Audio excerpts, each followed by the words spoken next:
নমস্কাৰ প্ৰিয় বন্ধু বান্ধৱীসকল, মোৰ চেনেলটোলৈ স্বাগতম জনাইছোঁ। এয়া দেখিছেনে মই কি ভাজি আছোঁ? এইটো দেখিছে?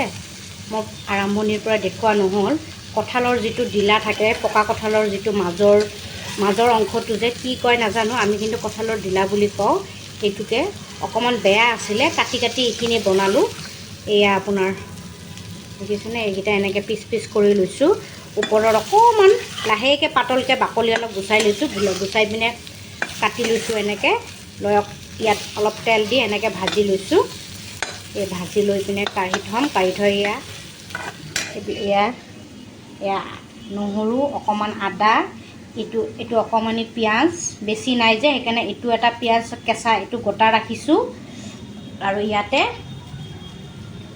দুটা সৰু সৰু সিমানমান চাইজৰে পিচি থৈছোঁ। এই আদা নহৰু এনেকৈ পিচি থৈছোঁ। এইখিনি অকণমান নিমখ, বেছি নহয় অকণমান নিমখ দি পিনে ফ্ৰাই কৰি ছাইডকৈ থৈ দিম। ভিডিঅ'টো আপোনালোকে শেষলৈকে চাব। জনাবচোন কমেণ্ট কৰি মোক, কোনে কোনে এনেকৈ মানে কঁঠালৰ ডিলাটো বনাই খায়। মই কিন্তু আজি ফাৰ্ষ্ট টাইম বনাই চাইছোঁ দেই, এবাৰ ট্ৰাইল কৰিছোঁ, কেনেকুৱা হয় নাজানো।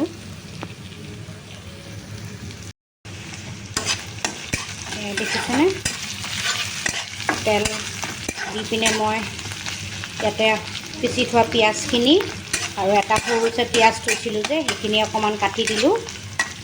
দি পিনে এইখিনি মই এতিয়া বিলাহী, এটা সৰু চাই বিলাহী, এইখিনি আদা নহৰুখিনি দি দিম।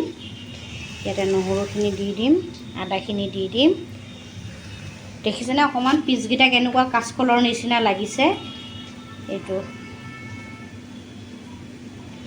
কঁঠালটো ডাঙৰ আছিলে, কিন্তু কেতিয়াবা বেয়া থাকে ন, ভিতৰে বেয়া হৈ থাকে, গমেই নাপাওঁ। বহুত কাটি পেলাইছোঁ, সেইকাৰণে কম বস্তু কম যে, সেইকাৰণে আদা নহৰু পিঁয়াজ চব কমাই দিছোঁ। এতিয়া মই ইয়াতে গোটেইখিনি সোৱাদ অনুযায়ী নিমখ দিম। বেছি নিমখ নিদিওঁ, মই যেতিয়া ডিলাটো ভাজিছোঁ তেতিয়া নিমখ অকণমান দিছোঁ, ইমানখিনি নিমখ দিম।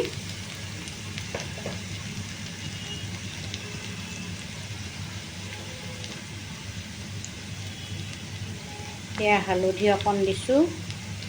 মই ভাজি থাকোঁতে অকণমান নিমখ হালধি দিয়াই আছিলে, সেইকাৰণে কম পৰিমাণৰ দি দিছোঁ।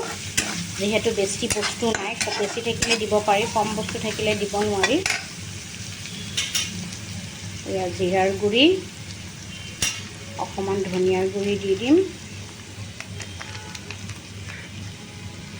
বেছি দিয়া নাই দেই, পেকেটটোৰ মুখখন কমকৈ কাটা আছে, সেইকাৰণে অলপ বেছি দিয়া যেন লাগিছে, কমকৈ কাটিছোঁ।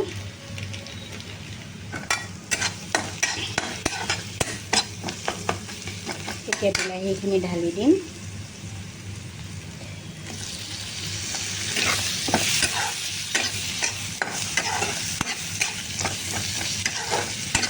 অকণমান বিলাহীখিনি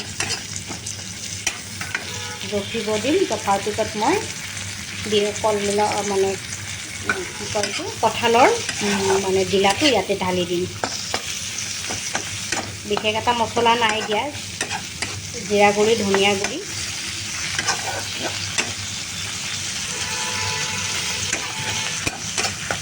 আপোনালোকে এনেকৈ ঘৰত বনাই চাবচোন।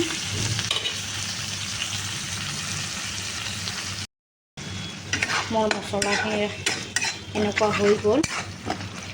এতিয়া মই কঁঠালৰ ডিলাটো মই ঢালি দিম। এইখিনি ঢালি অকণমান সময় লাৰি ঢাকি থৈ দিম।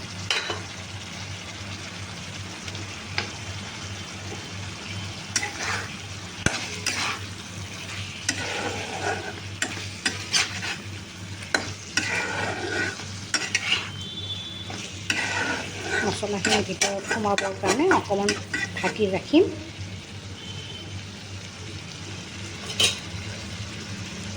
5 মিনিটমান ঢাকি ৰাখিম।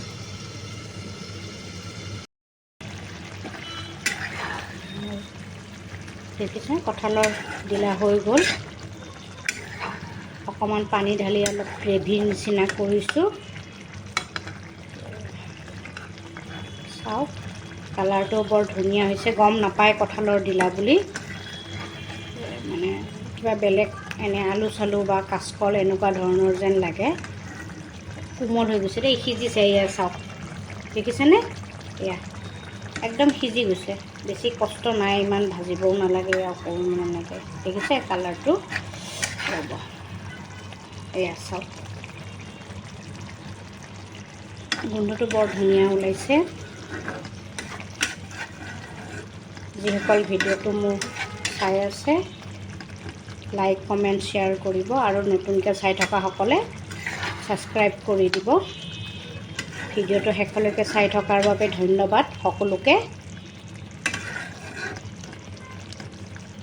হৈ গ'ল, আপোনালোকে এবাৰ বনাবচোন, কমেণ্টত জনাব কেনেকুৱা লাগে বনাই।